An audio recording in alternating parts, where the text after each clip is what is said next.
The sky over New York Spaceport was calm, but the crowd inside was restless. It was another busy day, cargo ships docking, tourists rushing, scanners beeping.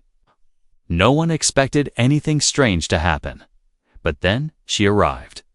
A girl with silver blue hair, bare feet, and glowing eyes stepped out from the shuttle landing zone.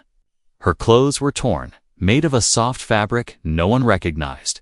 Her body looked weak, as if she hadn't eaten in days. The guards at the checkpoint stared. Unsure if she was even human, she took 2 shaky steps forward, then collapsed on the floor. People screamed and moved away from her. One security robot rolled up and began scanning her, species not found in database. It said in a flat voice, language not recognized. The girl whispered something, her voice barely a breath. It wasn't any Earth language, but it sounded desperate. Her fingers clutched the floor as if she had come a long way just to reach this place. Guards stepped closer, weapons ready, unsure if she was a threat or a refugee. "Step away, unidentified being," one officer said, but the girl didn't move. She lifted her head slowly, her silver eyes locking onto his. Then she said one word, clearly, in broken English, "Danger." The officer froze. The crowd fell silent. Someone whispered, "Did she just say, danger?" In the background, a young man watched everything from behind a vending booth. His name was Jake. He worked night shifts, refilling machines and cleaning up after others. He was no hero, just a quiet man with no real purpose. But something in the girl's voice made him stop. Jake had always been good with sounds, languages, accents. Tones he could catch patterns where others couldn't. He leaned forward, trying to hear her again. The guards were already dragging her limp body toward the medical bay. She didn't fight. She just kept whispering in that strange tongue. Again and again, like a warning stuck on repeat as they carried her away. A piece of her clothing slipped. A strange device was wrapped around her wrist, glowing faintly. None of the guards noticed. But Jake did. It didn't look like any tech he'd seen before. Not even from the outer colonies. That night, Jake couldn't sleep. Her voice kept echoing in his mind. He went to the security center to ask about her. They refused to give details, saying, "She's in quarantine for analysis?" Jake asked. If she had said anything else, the guard laughed. Ya nonsense, gibberish. And one word, danger. Over and over, Jake went home, sat in his dim apartment, and opened his old language software. He replayed the security footage he secretly recorded with his glasses. He slowed down her voice, ran it through translation. Layers, most words came up unknown, but one phrase repeated several times. Earth will burn. Jake sat up, his heart racing. He searched Galactic news, tried to match her appearance with known species. Nothing matched, nothing even close. Then he found a forgotten article from a minor mining station, 369 light-years away.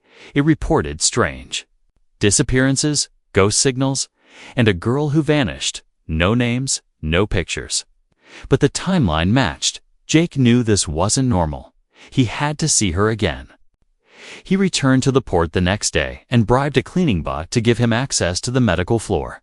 He slipped in wearing a fake uniform. Heart pounding, the girl lay inside a glass cell, wires stuck to her skin, machines watching her every move. Her eyes were closed, but as Jake stepped closer, they opened suddenly. She saw him, and for the first time, her eyes didn't look afraid. They looked relieved. She pressed her hand to the glass. Jake did the same. She whispered again, "Danger. Not safe. Earth must listen." Jake nodded slowly. "I'm listening," he said. And in that moment, something changed, not in her, but in him. He didn't know who she was, or what kind of warning she carried, but he believed her, and somehow, deep inside, he knew she hadn't traveled all this way for nothing. She had come to save someone, maybe even everyone. The alarms went off suddenly. Security noticed the breach. Jake ran, disappearing into the back hallways. But not before he slipped a tiny recorder against the cell wall. He would come back. He had to, because she had come too far, and Earth had too much to lose.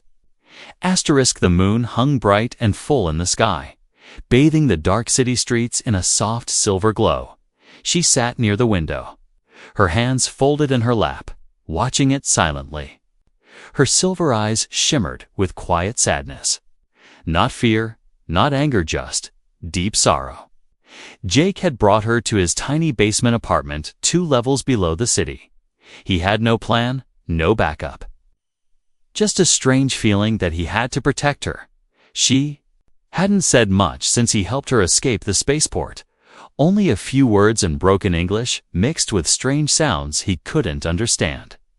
But tonight, as she stared at the moon, her lips began to tremble. She whispered something soft. A word that echoed painfully through the room.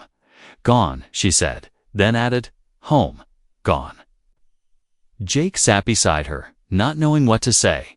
He offered her warm soup, and she took it with both hands, sipping slowly. Her hands were still shaking. But there was color returning to her face. He watched her carefully. Curious about everything: her strange clothes, her accent, her eyes that seemed older than she looked. She couldn't be more than 20 in human years. But there was something ancient behind her gaze. She looked back at him, her eyes flicking. From the soup to his face, "You," she said gently. "Why? Help." Jake hesitated, then shrugged. "I don't know," he replied. "You looked like you needed someone." She smiled faintly, almost in disbelief. The silence stretched, broken only by the hum of the old heater in the corner. Then, without warning, she stood up and walked to the middle of the room. She pointed toward the ceiling. Or rather, through it, toward the moon above. "They come." "Through it," she said, her voice trembling. Jake blinked, confused. "Come through."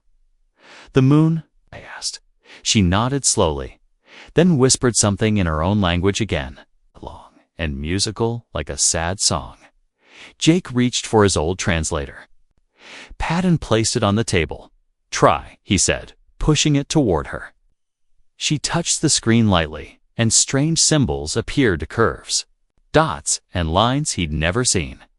The device beeped and struggled, then flashed a rough translation. "They dig through its bones." It said, "They wait under the skin." Jake stared at the screen, unsure what it meant. Was she talking about something under the moon's surface? "Who waits?" he asked slowly. She looked at him with pain in her eyes. "Dark ones," she said. "They eat stars. They follow heat." And voices. Her voice broke on the last word, as if the memory itself hurt to speak aloud. Jake tried to keep calm, but his heart was pounding. Everything about this felt insane. Lions under the moon. Warnings of dark creatures, but still, he believed her. He didn't know why. But something inside told him she was telling the truth. She returned to the chair, wrapping herself in the old blanket he'd given her. Her fingers played with a small metal pendant around her neck, glowing faint blue. "Why come here?" Jake asked her gently. She looked at him and said one word: "Hope." Suddenly, a sound from outside made them both freeze. A low hum, like something electric, pulsed through the walls. Jake turned off the light and peeked through the metal blinds. A black hover vehicle floated just above the ground near the alley. Silent and still, no lights, no markings, just shadows. He stepped back and whispered, "Did you tell anyone where you were going?" G shook her head fast. "No." "They follow scent, heat, maybe signal." Jake cursed under his breath. The pendant, he thought. It must be giving off something. He quickly reached for a small lead box he used for keeping electronics safe from sun flares. He opened it and held it out to her. "Put that thing inside," he said. She looked confused, but obeyed. Placing the pendant gently into the box, he shut it tight, and the blue glow vanished instantly. Outside, the humming stopped. The dark hover vehicle slowly drifted away, disappearing into the shadows. Jake let out a long breath, his back against the wall. "We need to move," he said. She nodded in agreement. No fear this time, just calm understanding. As they packed a few supplies into an old bag, Jake turned to her and said, "You still haven't told me your name." She paused, then placed her hand over her chest. "Kale," she said softly. He smiled a little. "Nice to meet you, Kale." They slipped into the night, two strangers now tied together by something far bigger than either of them. Kale had crossed 369 light-years to bring her message, and now the clock had started ticking because something terrible was coming, and only one human believed her. Jake couldn't stop watching the newsfeed on his old wall screen. The headlines flickered across in red. Moonquake detects a strange seismic activity on far side. The commentators spoke fast, confused, trying to explain how a part of the moon that hadn't shifted in centuries suddenly shook. The scientists on screen looked baffled, throwing out theories about underground gas pockets, magnetic shifts, maybe even mining errors. But Jake wasn't surprised. Kale had told him the night before they wait under the skin. And now the skin of the moon had moved. Kale stood beside him, silent, arms crossed tightly over her chest. She stared at the feed, not with shock, but with sadness. She whispered, "Too late, too loud." They heard something. Jake turned to her. "What do you mean?" She pointed to a diagram of the quake zone, where red lines lit up like veins. "They sleep when cold. They wake when warm," she said. Jake blinked. "Wait, we warmed the moon." She nodded slowly. "Drills, bases, signals. Even music." She said, "They feel everything." Jake had never felt more afraid. He'd always thought space was just a dark place full of silence and stars. Now he wondered how many monsters were just waiting in that dark. He took Kale to an old contact, someone who owed him favors, Dr. Relman. Relman ran a small private research lab for retired government scientists. He didn't believe in aliens, but he did love rare puzzles. Jake begged him to analyze the words Kale had spoken in her native language. Relman agreed, but only for fun. Not because he believed her. Kale repeated her warnings, and Relman recorded everything. He laughed at first, thinking it was an art project or some clever joke. But when Kale drew a star map in the air using a holographic pattern from her wrist device, Relman stopped smiling. The map zoomed to a system far beyond the common trade routes. Relman whispered, "No one's mapped that sector in years." "It's labeled silent," Kale whispered, "because it is." Silenced. Relman stepped back, nervous now. Jake could see the fear building in his eyes. Still, Relman said, "I'll run the language through ancient dialect filters. Maybe we'll get something." That night, as Jake and Kale sat outside the lab, the clouds turned strange. Thin lines of light moved through the sky, like shooting stars going the wrong direction. Kale stood up fast, her hair glowing faint under the moonlight. "They test," she said, voice tense, not attack. "Just test." Jake looked up. "What are they testing?" Ski said. Response time. The next morning, Relman called Jake with shaking hands. "I translated 2 full lines," he said. "I don't know how, but it worked." Jake and Kale rushed to his lab. Relman played the translated message. It said, "Warning to surface breathers. The sky bones are cracking. Prepare or perish." Relman looked pale. "I think she's not lying," he said slowly. "I think she's seen something none of us are ready for." Kale walked to the window and stared into the sky. "I saw what they did to my world," she said, "how they turned light into fire. And voices into ash." Jake swallowed hard. "What did you mean when you said they follow heat and voices?" Kale answered. "Your satellites, your music, your war games all shouting into the dark." Relman suddenly said, "Then maybe we need to go silent." Kale looked at him and said, "No. They already know where you are." Jake knew things were going to move fast now. The moonquake was just the beginning. Kale had traveled 369 light-years with nothing but a message and a memory. And now, the first signs of what she feared had begun. Jake asked, "What can we do?" Kale said, "Not much. But I came because of you." He looked confused.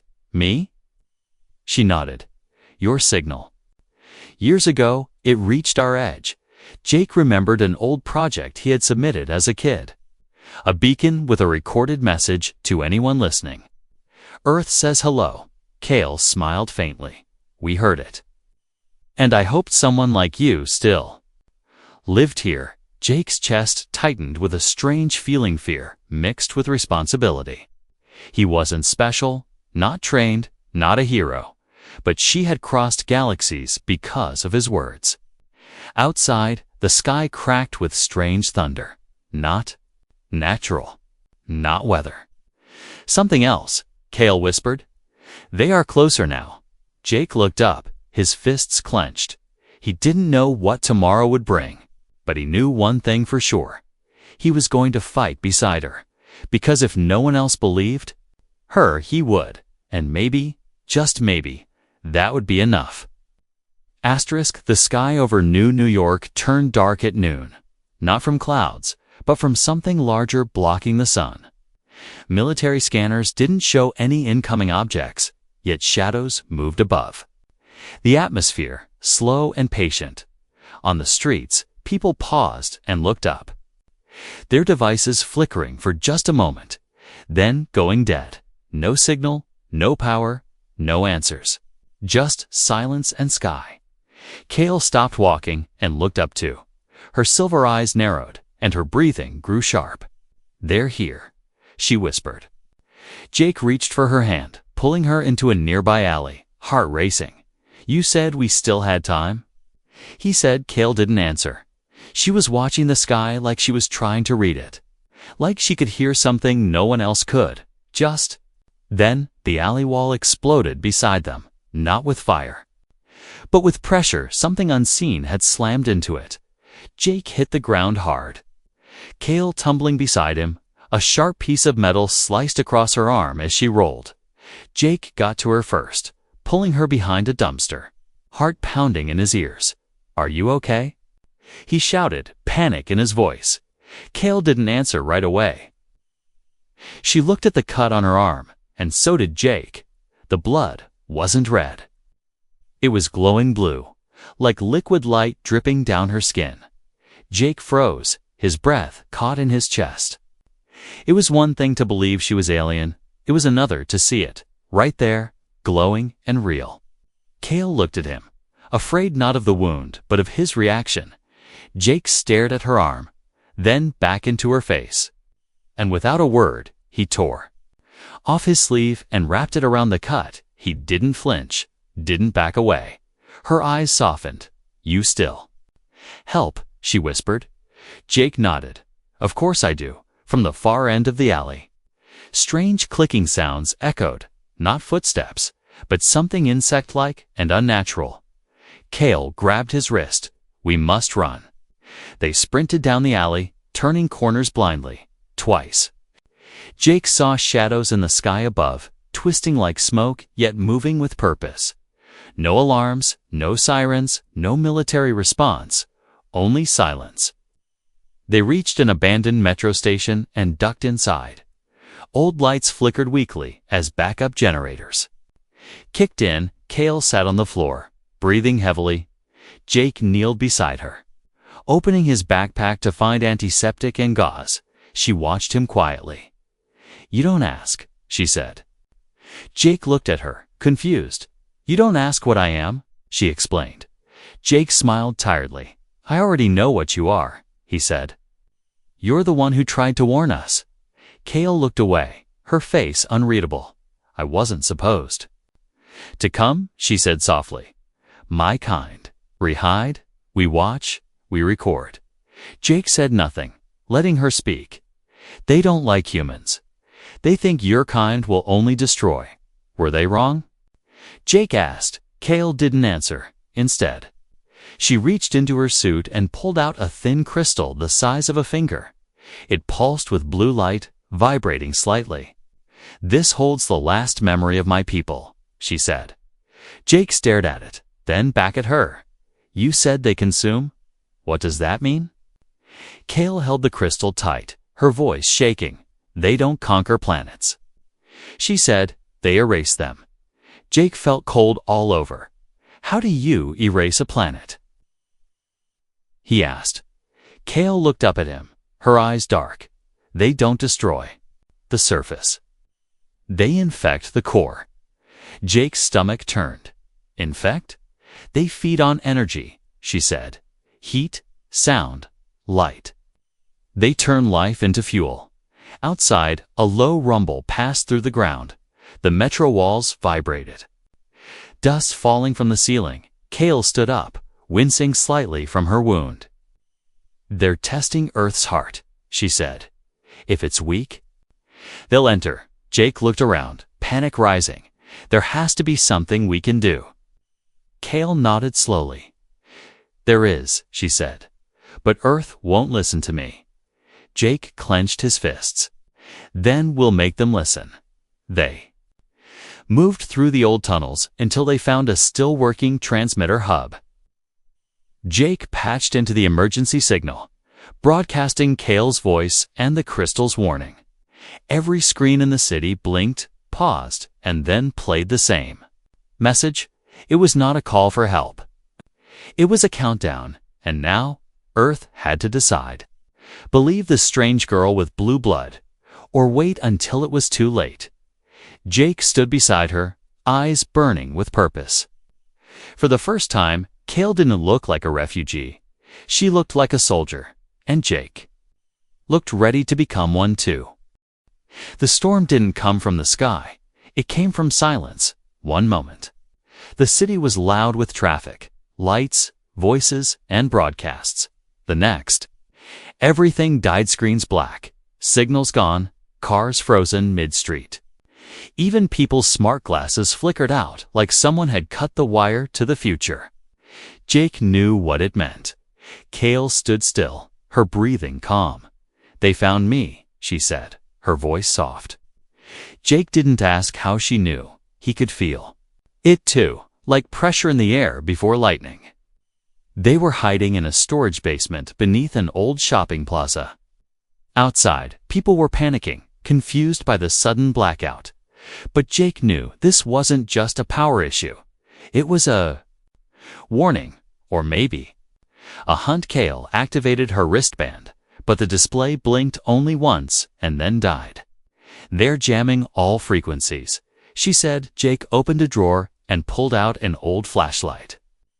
As he clicked it on, the beam landed on the far wall and froze. A new symbol had been burned into the concrete, still smoking, sharp, geometric, and glowing red at the edges. Neither of them had ever seen it appear before. Kale walked toward it slowly, like her feet were being pulled by memory. She reached out and touched the center of the symbol. Instantly, her body flinched like she'd been shocked. She stumbled back, eyes wide. "What was that?" Jake asked, catching her. "They left a mark," she said. "It speaks. Not to your people, but mine." Jake stared at the glowing shape. "What does it say?" Kale's voice was trembling now. "It says, 'Your voice failed. Now let silence fall.'" At that moment, the building shook, but not from above this time, from beneath. Dust dropped from the ceiling as a sound like cracking bones echoed through the basement. Kale grabbed Jake's hand and pulled him toward the exit. "We have to leave," she said. Now, they rushed out onto the empty street, lit only by emergency lamps powered by old backup cores.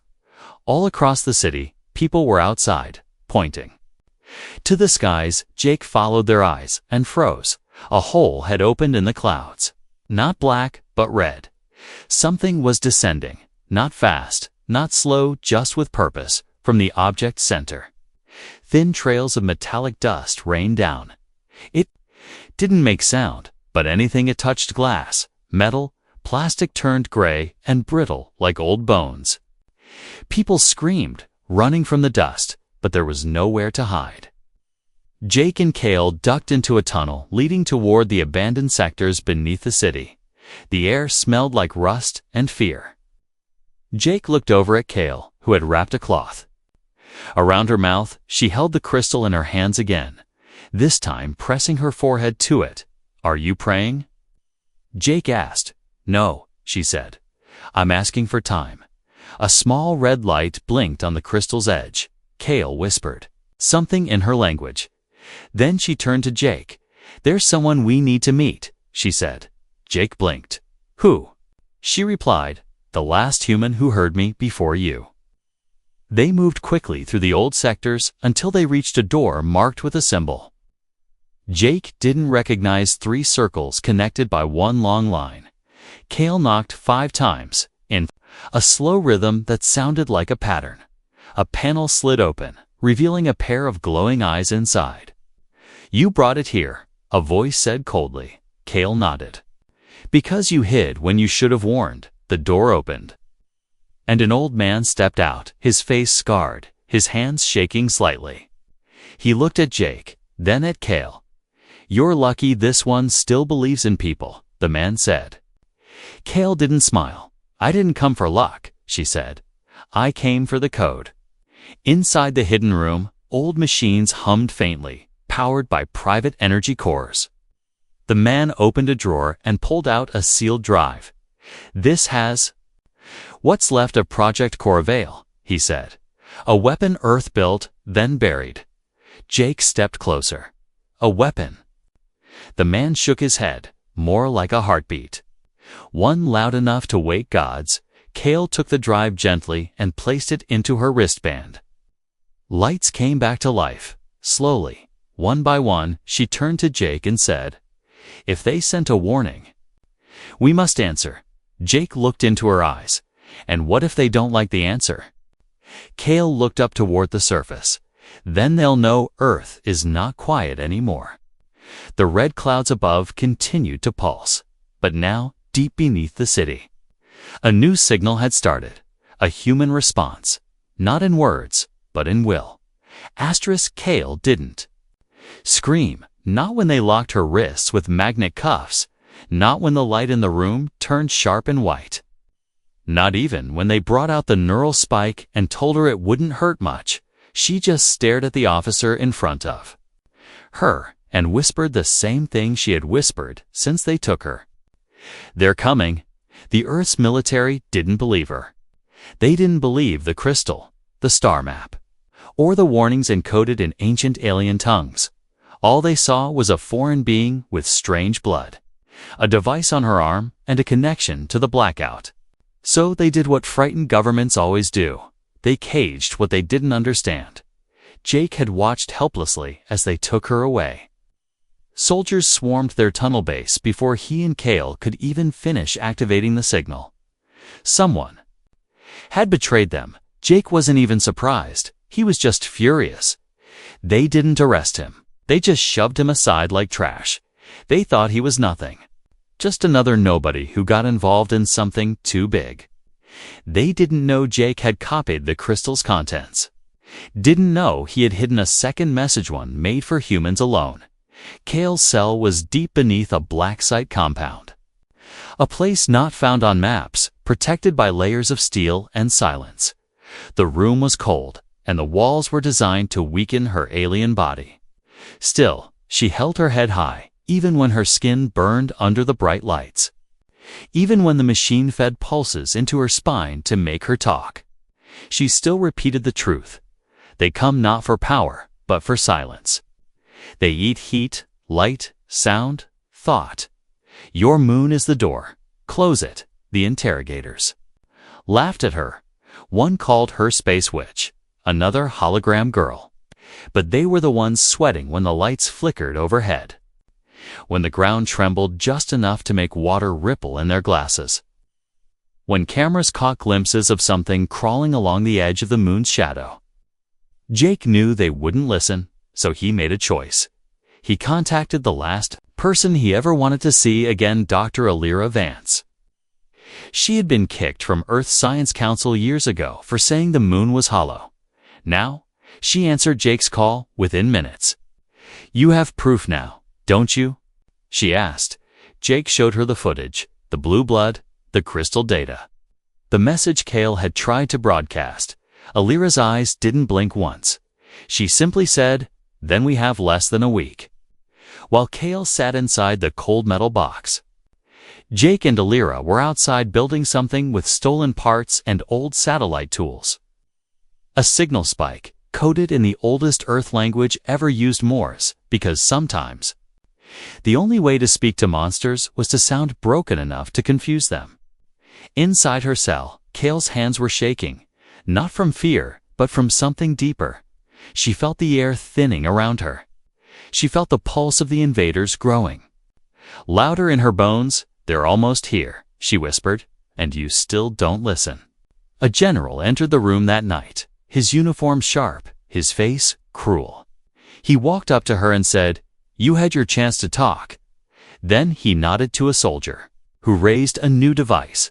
It hummed darkly, something not made by human hands. Kale flinched as it touched her chest. Her eyes flashed white for a second, and then silence. The soldier stepped back, confused. The general frowned. "What did you do?" he asked. Kale smiled for the first time in days. "You showed me something," she said weakly. "You stole from them." The general turned pale. He didn't realize what the device had been. It was scavenged alien tech from a broken scout ship that Earth's Black Ops had hidden. They thought it was just a torture tool, but it was a beacon, and now it was lit. Jake and Alira felt the shift instantly. The ground pulsed once like a heartbeat. The moon's edge glowed faintly red.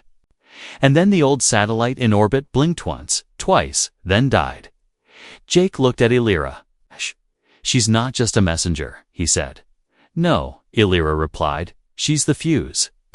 Down in the black site, alarms screamed, not from Earth systems, but from something older. Kale stood up in her cell, even as her knees wobbled. "They're here now," she whispered. "I gave you every warning, and Earth still refused to believe her." The moon no longer looked like the moon. It pulsed like a heart now. Red veins glowing under its surface. Telescope stations across Earth went silent, one by one. Their last images showing cracks forming across the far side. People in every city stood still, staring up, not in wonder, but in dread. The sky was changing. And they had no idea what it meant, but Jake knew. He was already running, racing across the ruins of the outer sectors. He had only one goal left: reach her. Kale was gone. Taken deeper into the black site bunker after the pulse, her body was weak, but her mind still held the key. And Jake had the final piece, the spike transmitter she built using stolen tech. Hidden in the old tunnel station, he held it tightly. A strange box glowing with low blue light. She called it a voice, a weapon that could scream loud enough to shake the dark. When Jake reached the military blockade, he didn't stop. He drove straight through it. A truck bursting with speed and defiance. Soldiers shouted, fired warning shots. But he didn't care, because above him, something massive was descending. Not a ship, not a satellite, something alive. The clouds split open like fabric torn by claws. It looked like a shadow made of metal and smoke, wide as a continent. It didn't roar, it whispered. And Earth's oceans trembled in response, in the control room deep underground. Kale opened her eyes. Her body ached with every breath.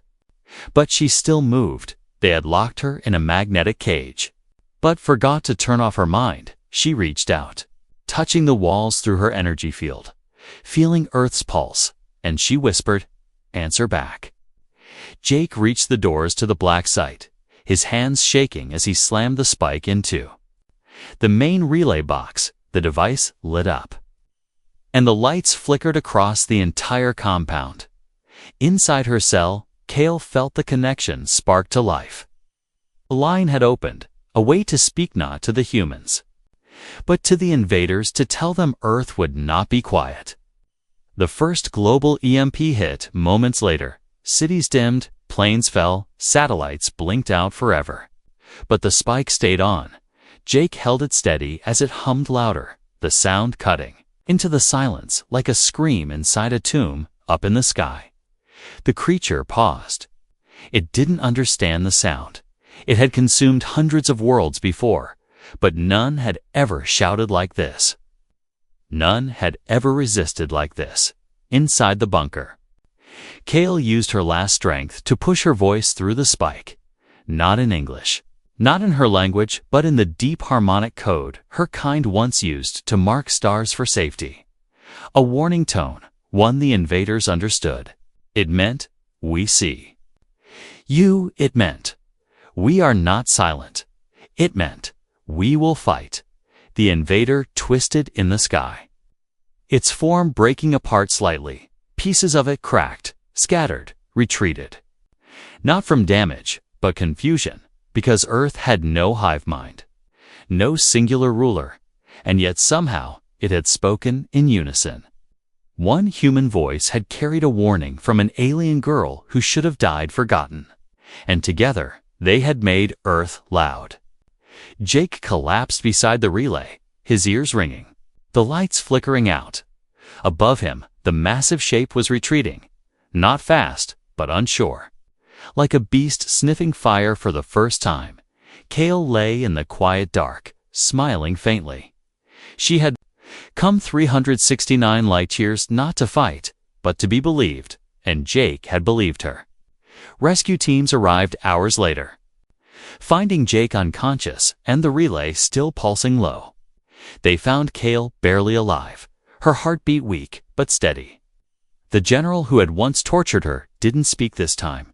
He simply stood in silence, watching the sky, because now the moon had stopped bleeding, the cracks were sealing, and whatever had come had left in the weeks that followed. Earth changed, not through war, but through listening. The crystal Kale had carried was studied by thousands, her words broadcast on every channel. And Jake, the man who had once stocked vending machines, was now the man who saved Earth by simply saying, I believe you. Kale stayed, not as a prisoner, but as a bridge, a silent bond between worlds that once would have feared each other. Now bound by one truth, sometimes the universe sends a warning, not with weapons, but with a whisper. And sometimes all it takes to save a world is someone who chooses to listen.